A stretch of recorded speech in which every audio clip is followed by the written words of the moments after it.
Official agency records. Unaltered visual proof. Transparent enforcement. This is Bodycam incident reports. Hey, put the towel down and step away from the vehicle, now. Just watch my car, officer. Is there a problem? Your car? Yeah, right. Guys in sweatpants don't drive cars like this. Hand over the keys. I'm not giving you my keys. I haven't done anything wrong. At 2:15 p.m. on a blindingly bright Saturday afternoon, the VIP self-service bays at the Oak Creek Auto Spa were relatively quiet, with the harsh sunlight reflecting off the wet concrete and bouncing off the aggressively low, aerodynamic hood of a bright orange McLaren 720S. Before we dive into exactly how this arrogant officer permanently destroyed his own life, drop a comment telling me where you're watching from and hit that subscribe button. Standing beside the $300,000 supercar was Andre Simmons. He was 58 years old, dressed in a faded gray t-shirt, plain sweatpants, and a pair of worn-out running shoes. He held a microfiber towel, meticulously wiping away water spots from the carbon fiber side intakes. He looked like an ordinary guy doing weekend chores. He looked relaxed, but Andre Simmons was not an ordinary guy. He had spent the last 32 years of his life in law enforcement.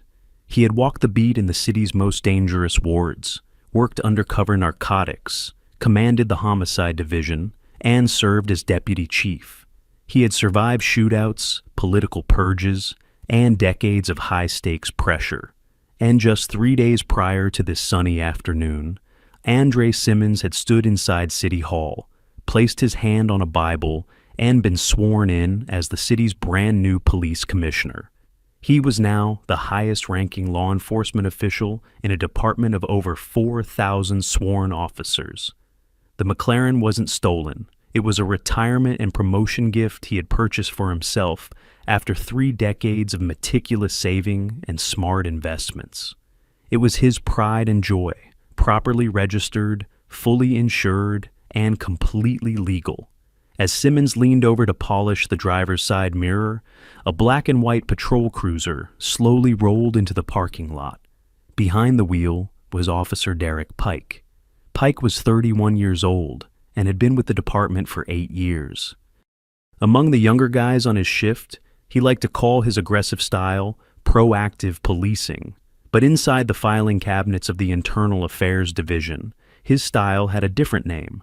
Over his 8-year career, Pike had accumulated 17 formal civilian complaints for excessive force and profiling. But thanks to union protections and blind-eye lieutenants, every file was stamped insufficient evidence. He had never been suspended. He had never lost a day's pay. Pike was cruising through the affluent Oak Creek neighborhood when the bright orange McLaren caught his eye. He slowed the cruiser down. Then, his eyes locked onto the man wiping the hood. A black man, in sweatpants, touching a supercar. Pike didn't run the McLaren's license plate through his mobile data terminal. He didn't call dispatch to check for stolen vehicle reports, a basic procedure that would have instantly displayed the name Andre Simmons alongside a high-level government clearance flag. He just looked at the faded sweatpants, looked at the exotic paint job, and scoffed. He aggressively angled his 2-ton cruiser diagonally, completely blocking the wash bay exit. He threw the car into park, unbuckled his seatbelt, and stepped out into the glaring sunlight. His hand automatically rested on his duty belt, hovering dangerously close to his holster. Andre Simmons heard the heavy tires stop behind him. He didn't flinch. With over 30 years of reading body language on the streets, the commissioner didn't even need to turn around to know exactly what was happening. He recognized the heavy, arrogant footsteps. He recognized the stance. Simmons slowly turned and faced the young officer. He had his heavy gold police commissioner badge sitting in a leather wallet right inside his sweatpants pocket. He could have pulled it out right then, ended the encounter, and sent the officer packing. But as Pike marched toward him with a sneer on his face, Simmons made a conscious, silent decision. He wasn't going to show his badge, not yet. The new commissioner wanted to see, firsthand, exactly what happened to ordinary citizens when they encountered a bad cop with no supervision. He was going to give Officer Derek Pike enough rope to hang himself, and Pike was about to take it. "Step away from the vehicle," Officer Pike barked, his voice carrying clearly over the ambient hum of the nearby vacuum stations. Andre Simmons paused.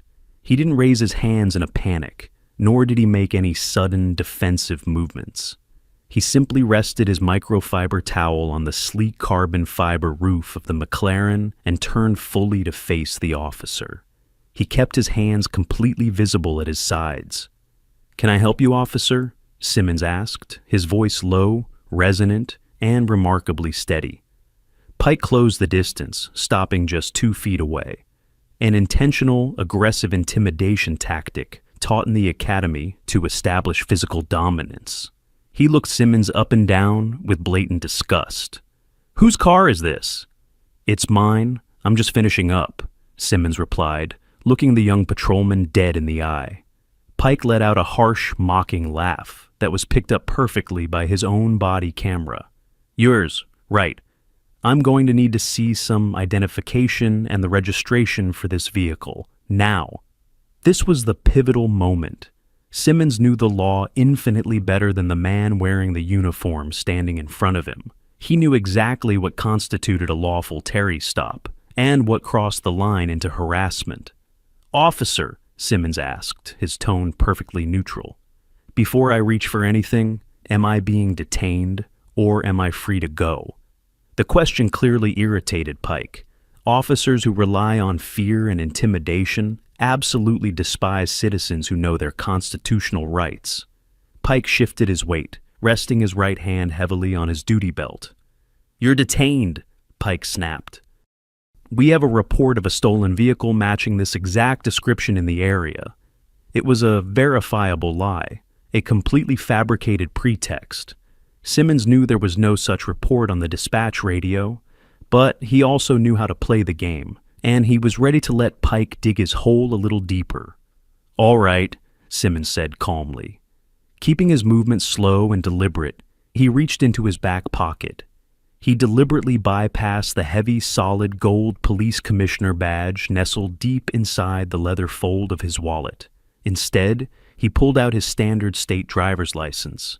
Then, he leaned into the open driver's side door of the McLaren and retrieved the registration slip from the glove compartment. He handed both documents over. Pike snatched the papers from Simmons' hand.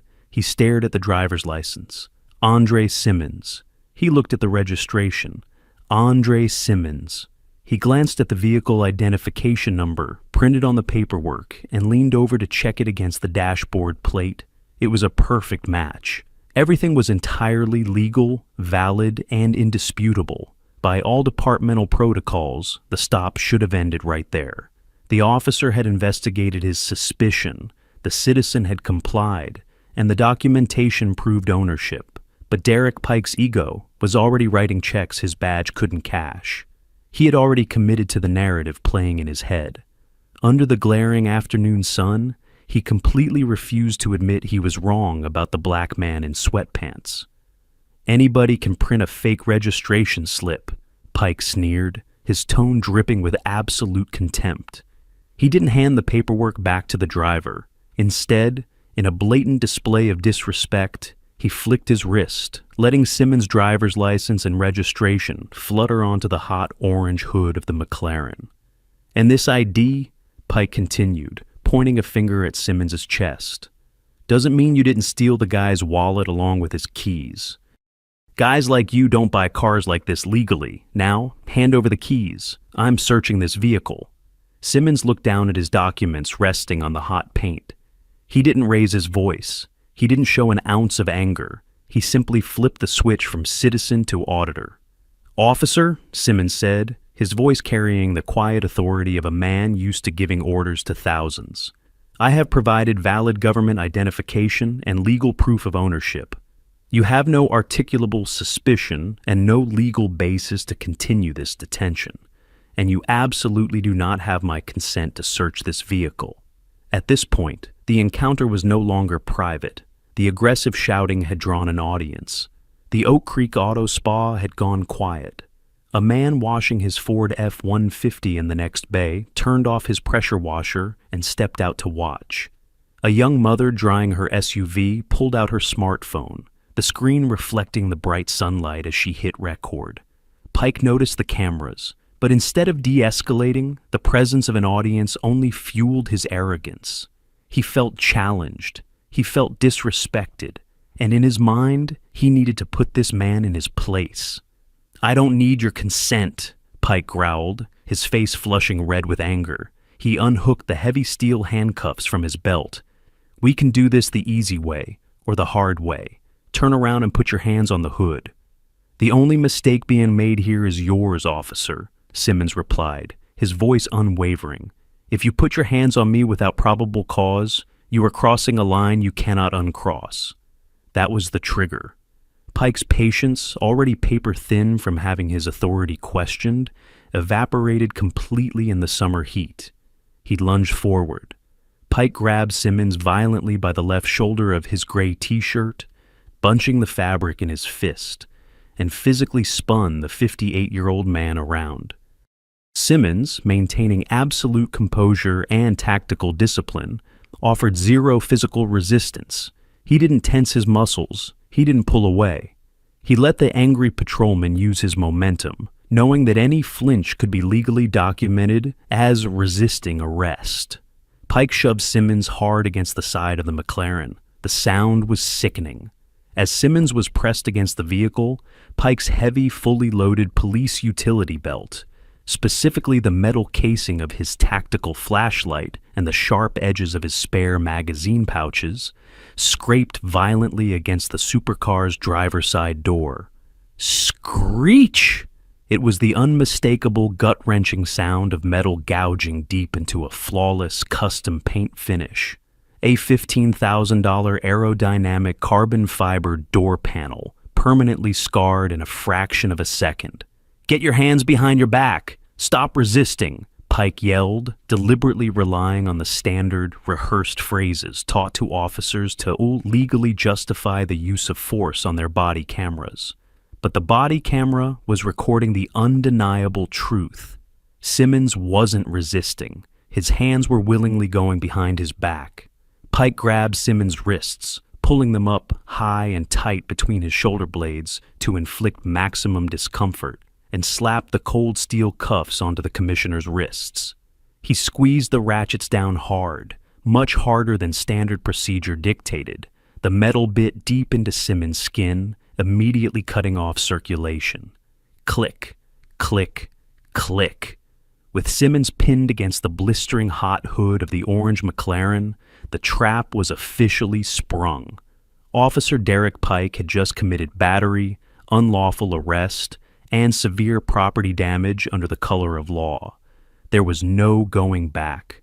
Simmons turned his head slightly, ignoring the searing heat of the metal against his cheek. He looked directly into the blinking red light of Pike's body camera, mounted right in the center of the officer's chest. When Simmons spoke, he didn't sound like a terrified civilian pleading for his freedom. He sounded like a federal prosecutor reading a high-profile indictment. "Officer Pike," Simmons stated coldly, reading the name tag pinned to the uniform, "you are currently executing an unlawful arrest. You have damaged private property. You are committing a deprivation of civil rights under color of law, and your camera is recording every single second of it." "Shut your mouth!" Pike barked, pressing his forearm into Simmons' back. "You have the right to remain silent. I suggest you use it." But the crowd that had gathered was not going to remain silent. The man who had been washing his F-150 took 2 steps out of his bay. "Hey, he didn't do anything! He gave you his papers!" The young mother, holding her smartphone high to ensure a clear angle, shouted, "You're scratching his car! Leave him alone!"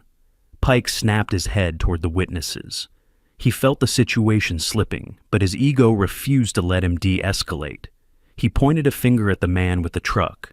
Back up right now, or you're going to jail for interfering with a police investigation. All of you, step back." He turned his attention back to his prisoner. Pike wanted to completely humiliate the man in the sweatpants who had dared to lecture him on the law. He wanted to strip away whatever dignity this car thief had left. "Let's see who you really are," Pike sneered, reaching his hand down toward the back pocket of Simmons' sweatpants. He was looking for the wallet. He was looking for proof that this man was a criminal. Instead, Officer Derek Pike was about to find the one object that would instantly and permanently end his career. Pike's fingers closed around the thick black leather bifold wallet. He yanked it out triumphantly, stepping back just enough to hold it up to the blinding Saturday sun. With a smug, self-satisfied grin, he flipped the leather fold open, fully expecting to find a stack of stolen credit cards or an ID attached to a lengthy criminal record. Instead, a flash of brilliant polished metal caught the sunlight, temporarily blinding him. It wasn't a standard silver patrolman's shield. It was a heavy, custom-cast, solid gold 5-point star. Pike blinked, trying to focus his eyes on the deep blue enamel lettering arched across the top of the gold shield. It read, "Police Commissioner." For a span of about 3 seconds, Pike's brain simply refused to process the information. Cognitive dissonance took over. "It's a fake," his mind desperately rationalized. "It's a novelty prop. Guys buy these online to get out of speeding tickets." But then his eyes shifted to the opposite side of the leather fold. Tucked neatly behind a clear plastic window wasn't a fake novelty card. It was a high-security City Hall executive identification card, complete with a holographic state seal and a Department of Justice clearance barcode. Next to the barcode was a photograph, the unmistakable stern face of the man currently bleeding onto the hood of the McLaren, and printed in bold black ink beneath the photo was the name, Andre Simmons, Chief Executive/Commissioner. The smug grin melted off Derek Pike's face, replaced by a visceral, paralyzing horror. The heavy summer heat suddenly felt freezing cold. All the blood drained from his extremities. His stomach dropped so hard he felt physically sick. He looked down at the deep, jagged scratch he had just gouged into the $15,000 carbon fiber door panel. Then, slowly, his terrified eyes moved to the steel handcuffs he had just ratcheted down onto the wrists of the man who commanded the entire city's police force. He hadn't just profiled and assaulted a wealthy citizen. He had unlawfully arrested the ultimate boss of his entire department. Pike's hand began to shake so violently he almost dropped the wallet. He took a stumbling step backward, his forearm lifting completely off Simmons' back. He couldn't speak. His throat was completely dry. Simmons slowly stood up straight. He didn't rub his wrists. He didn't turn around in anger. He turned his head just enough to look at the trembling patrolman over his shoulder. "Officer Pike," Simmons said, his voice dropping to a terrifyingly calm, quiet register. "Use your shoulder mic. Call your watch commander to this location, right now." Pike fumbled for the radio mic clipped to his uniform. He pressed the button, his thumb slipping twice. When he finally spoke, his arrogant barking tone was gone, replaced by the cracked, breathless voice of a terrified child. "Dispatch, Unit 4 Bravo, requesting a patrol supervisor to my location. Code 3. Less than 3 minutes later, the wail of sirens pierced the suburban quiet. A white Ford Explorer SUV with supervisor decals tore into the car wash parking lot, tires squealing on the wet concrete. Lieutenant Harris jumped out of the SUV. He was a 20-year veteran, Pike's direct shift commander, and one of the men who had routinely swept Pike's use of force complaints under the rug. Harris stepped out with his hand resting on his weapon, fully expecting to assist his officer with a hostile, resisting suspect. "Pike, what do we have?" Harris shouted, marching aggressively toward the McLaren. Then, Lieutenant Harris looked past his patrolman and saw the man leaning against the supercar in handcuffs. Harris stopped dead in his tracks. His jaw literally dropped. Unlike Pike, the lieutenant knew exactly what the new commissioner looked like. He had been sitting in the front row at City Hall just 3 days ago, watching Andre Simmons take his oath of office. "Oh my God," Harris breathed out. The lieutenant didn't walk. He sprinted the last 10 feet. "Get away from him!" Harris screamed, shoving Officer Pike backwards so hard the younger cop nearly tripped over his own boots. Harris desperately fumbled for his handcuff keys, his hands shaking just as badly as Pike's. "Commissioner, sir, I am so sorry.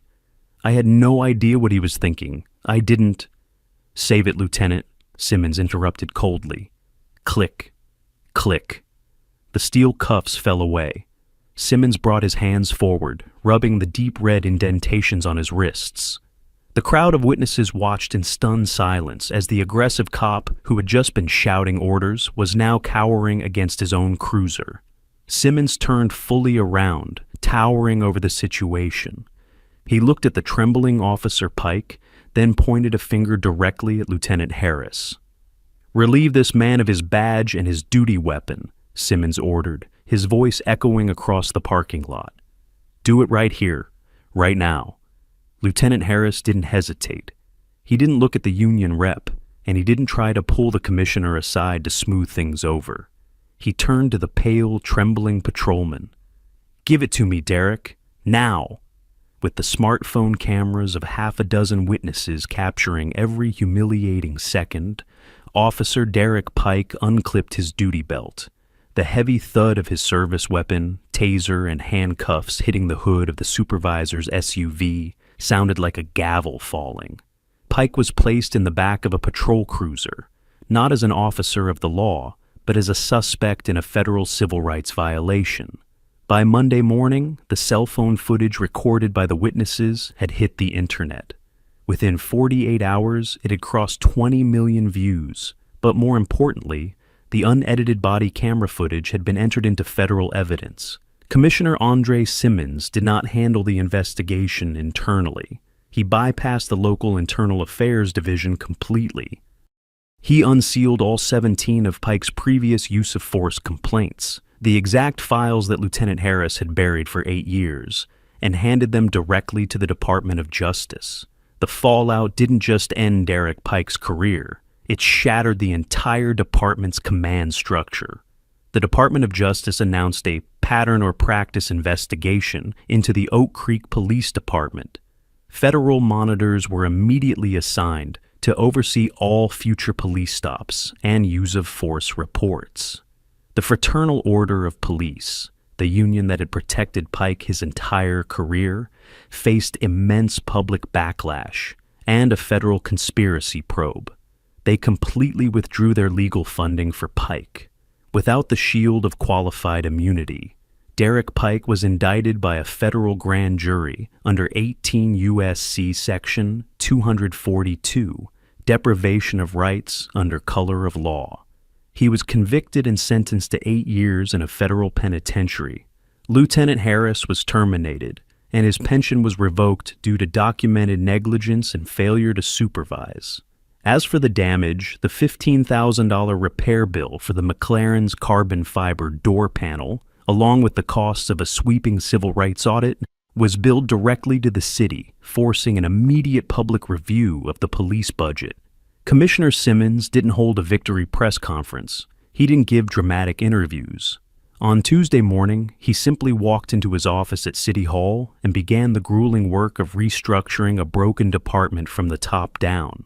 In the end, the body camera footage of a police commissioner in sweatpants being pressed against a supercar by a rogue patrolman became mandatory training material at academies nationwide.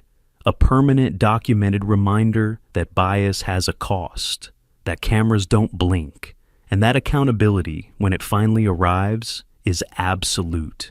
If this story opened your eyes to the reality of systemic profiling, don't just watch in silence. Hit that subscribe button because we tell stories that need to be heard. Drop a comment below. Do you think the lieutenant deserved to lose his pension too? I'll see you in the next one. This briefing is now complete. For more factual case reviews, please like and subscribe. Thanks for watching Bodycam Incident Reports.